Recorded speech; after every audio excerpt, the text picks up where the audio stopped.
Muito bom dia a todos. Que Deus vos abençoe ricamente através de sua palavra.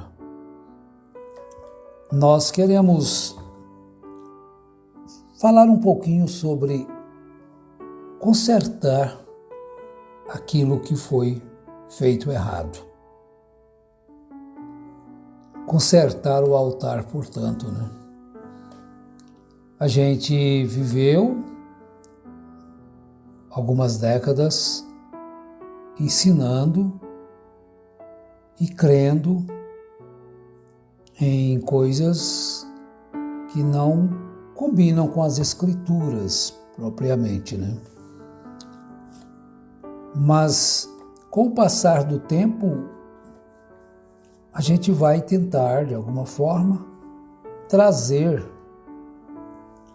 sobre aqueles assuntos aos quais ferem as Escrituras para ver se de alguma forma podemos ajudar alguém que ainda vive preso ao ensino que não é da Bíblia.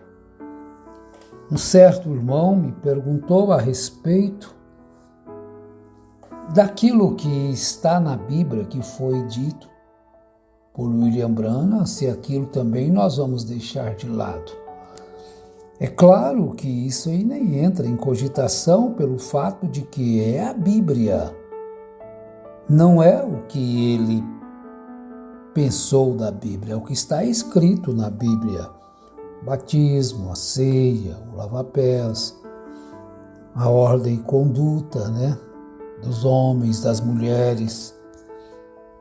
Então, meus amados irmãos, eu gostaria de ler um versículo aqui na carta de Paulo aos Efésios, no capítulo 4, o verso 14. O versículo 4 é muito conhecido, né? Mas eu vou tomar só o verso 14, que diz: para que não sejamos mais meninos inconstantes, levados ao redor por todo vento de doutrina, pelo engano dos homens que com astúcia induzem ao erro. Antes, seguindo a verdade em amor, cresçamos em tudo naquele que é o cabeça, Cristo. Então, a finalidade de nós orarmos, de nós lermos a Bíblia, estudarmos, é para que haja um crescimento em Cristo. Não um crescimento em um sistema, mas o crescimento em Cristo. E isto, às vezes, se torna muito difícil para as pessoas deixarem para trás aquilo que é enganoso. Cresceu naquilo. Como foi difícil para Israel deixar a idolatria que eles viviam. E eles queriam um Deus que eles pudessem ver, tocar. Então, logo que saíram do Egito, eles sentiram a falta, porque Moisés ficou ali uns 40 dias e 40 noites no monte. Então eles se sentiram abandonados, na verdade. E forçaram, e o sacerdote cedeu e fez aquele bezerro de ouro. Mas a nossa função, às vezes, deve ser essa: destruir a idolatria. Queimar a idolatria. Através da realidade da Bíblia Sagrada. Então eu gostaria de chamar a atenção de vocês para alguns assuntos aos quais foram feitos, falados e pregados para induzir-nos ao erro. Como, por exemplo, 4 ministérios que William Branham veio exercer. Não é brincadeira, não é? Então se prega e a gente cria. nos 4 ministérios, que ele era Elias, de Malaquias capítulo 4, que ele era o filho do homem, de Lucas 17:30. Vejam bem, que ele é o mensageiro da era de Laodiceia, que ele é o 7º anjo de Apocalipse 10:7, e que vai tocar a sua trombeta em Apocalipse 11:15. Porque o Apocalipse 10:7 se cumpre em Apocalipse 11:15.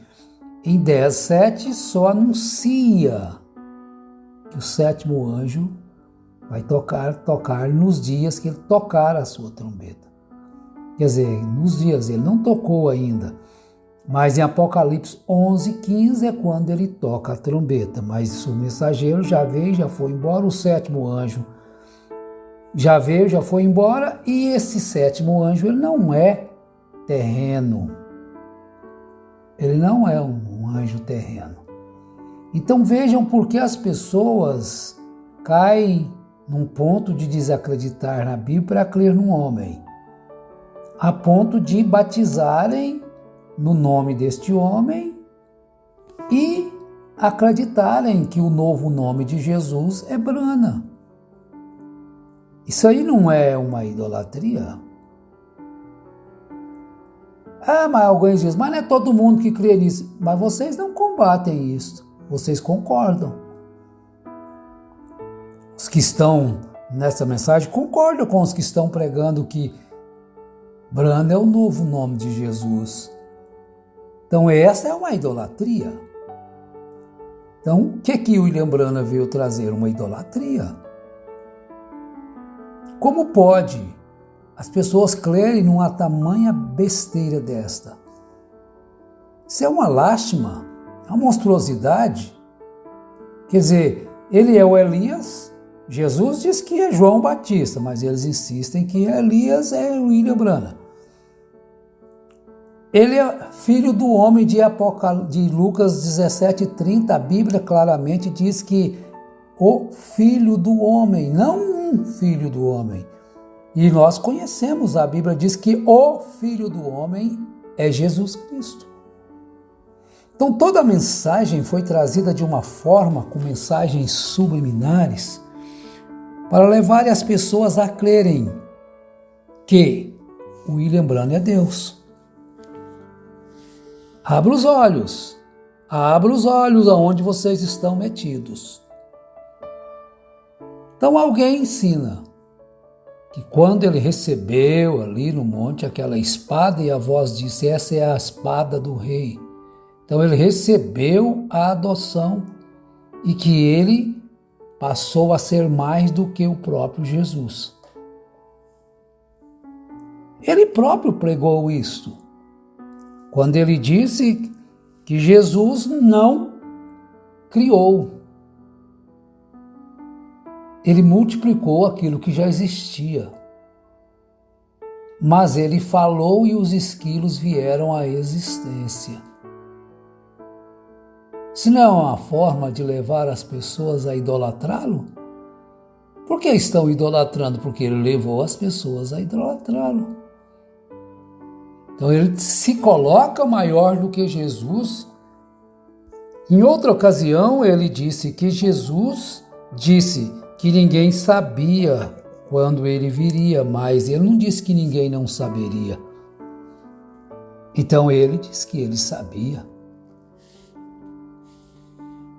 Eles dizem isso também, os seus seguidores, que ele sabia, só que ele não sabia coisa nenhuma, né? E ainda tem gente que crê numa falsa profecia dessa. O 7º anjo de Apocalipse 10:7 toca a sua trombeta no capítulo 11, verso 15, que é um anjo celestial. E as eras não existem para dizer que ele é o mensageiro da 7ª era. Quem criou esses mensageiros aí? Porventura não foi Clarence Lark, que criou os 7 mensageiros? Se ele recebia o anjo no quartinho, por que então ele tinha que copiar pegar, ler livros de Clarence Clark para se inspirar, para trazer os 7 selos? Então, meus irmãos, devagarzinho a gente vai explicando alguma coisa de vez em quando, e vocês prestem atenção nisso. Agora eu quero chamar a atenção justamente para algo que está em Gênesis capítulo 18. Se você olhar direitinho, ler aí, quando aparecem 3 anjos a Abraão, então numa mensagem subliminar ele diz que ele é Elohim. Porque ele faz uma comparação com aqueles 2 anjos que desceram para Sodoma. Um ele disse que é Oral Robert, o outro ele disse que é Billy Graham. E que Elohim ficou com Abraão. Aí ele diz, Oral Robert, Billy Graham, os 2 anjos enviados às denominações, como que se ele não fosse uma denominação também. Tabernáculo Brana não fosse uma denominação. Sim, Tabernáculo Brana é uma denominação. Tabernáculo da Fé é uma denominação. Qualquer igreja que tem um seu nome é uma denominação. Mas Elohim ficou com Abraão e então ele ficou com a noiva. Quem ficou com a noiva então diz? Elohim. Então ele se coloca como Elohim. Vocês não percebem isto? Vocês não percebem isto? Abra os vossos olhos.